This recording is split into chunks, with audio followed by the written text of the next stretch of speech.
In today's video, I'm going to teach you how to use Dropbox Desktop to download. Dropbox Desktop is a simple way to access your cloud files right from your computer, and it makes downloading specific files much easier because everything is integrated into your normal file browsing experience. Instead of opening a browser every time, you can work directly from your desktop. To get started, first install the Dropbox Desktop app. Go to the official Dropbox website and choose the option to download Dropbox.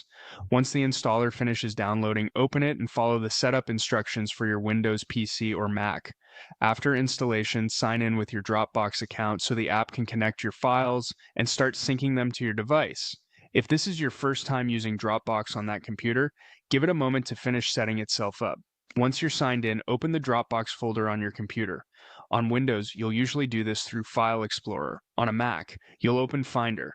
In your list of folders, look for one called Dropbox. This is the local folder that connects to your Dropbox cloud storage, and it's where you'll be able to browse your files just like any other folder on your computer. Next, find the file you want to download. Open the Dropbox folder and navigate to the specific document, image, or video you need. As you look through your files, you may notice different status icons next to them. A green check mark means the file has already been downloaded to your computer and is available offline. A cloud icon means the file is currently online only, which means it appears in the folder but hasn't been fully downloaded to your device yet. If the file is online only and you want to download it to your computer, click the file. In the menu that appears, select Make Available Offline or Download, depending on the version of Dropbox and your operating system. This tells Dropbox to store a local copy of that file on your device so you can open it even without internet access. After that, wait for the sync to finish. The time this takes depends on the file size and your internet speed.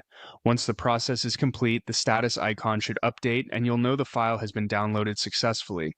A good tip here is to wait until the icon changes before opening large files, especially videos, so you know the full file is ready. And that's how to use Dropbox Desktop to download files directly to your computer.